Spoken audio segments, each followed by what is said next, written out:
जहां ना समय था ना शब्द, सिर्फ एक गहरा मौन। वहीं भगवान विष्णु शेषनाग पर विश्राम कर रहे थे। चारों तरफ ब्रह्मांड घूम रहा था, जैसे कोई अदृश्य संगीत बह रहा हो। तभी अचानक आदिशेष की दृष्टि धरती की ओर गई, जहां इंसान भटक रहा था। भ्रम, दुख, अहंकार ने चेतना को ढक लिया था। और उसी पल आदिशेष के भीतर करुणा जगी। एक संकल्प लिया गया, धरती पर फिर से स्पष्टता लाने का। एक तपस्विनी गोणिका गंगा के किनारे प्रार्थना में बैठी थी। उनकी हथेलियों में सिर्फ जल नहीं, विश्वास था। वो चाहती थी एक ऐसा पुत्र जो पूरे संसार के लिए दीपक बन जाए। तभी आकाश से एक प्रकाशमान सर्प उतरा, शांत, सौम्य और उनकी अंजलि में समा गया।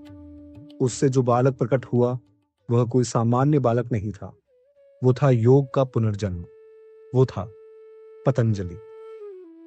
बचपन से ही अलग, न ज्यादा बोलते न ज्यादा मांगते, पर उनकी आंखें वो सब देख रही थी। जैसे जैसे वो बड़े हुए उनका मौन गहरा होता गया।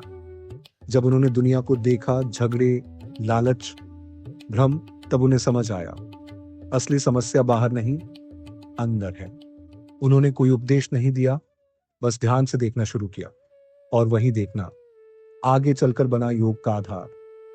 पतंजलि ने जब अपने भीतर के तूफान को देखा, तब उन्होंने सवाल किया, क्या कोई रास्ता है जो मन को स्थिर कर सके?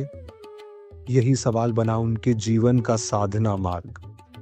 उन्होंने जाना, योग का अर्थ सिर्फ शरीर को मोड़ना नहीं, बल्कि चित्त की वृत्तियों को रोकना है।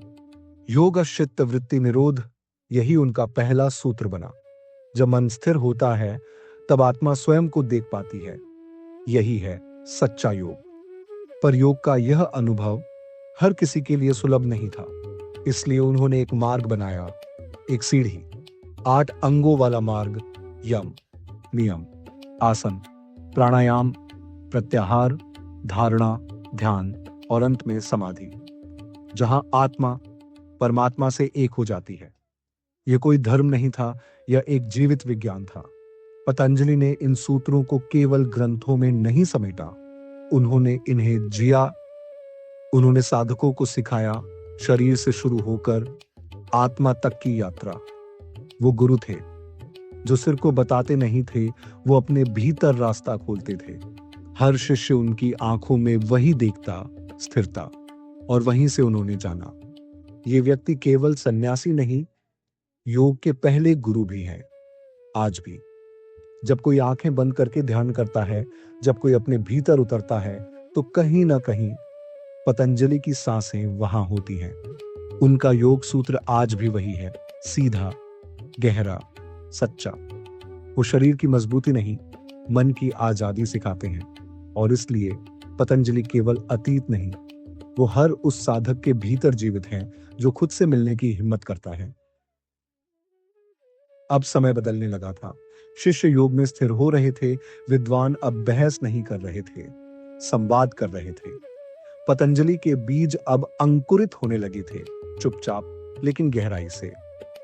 सदियां बीत गईं, पीढ़ियां आईं चली गईं, पर पतंजलि का योग आज भी जीवित है, शरीर में, मन में और आत्मा में। उनकी शिक्षाएं अब किताबों तक सीमित नहीं, जीवन का हिस्सा बन चुकी है। वो केवल महर्षि नहीं थे, वो खुद आदिशेष थे। वह समय की सीमाओं से परे हैं। इसलिए जो खुद को जीत ले वो साधक होता है, जो दूसरों को रास्ता दिखाए वो गुरु होता है, पर जो समय से परे जाकर मानव चेतना को दिशा दे वो पतंजलि होता है।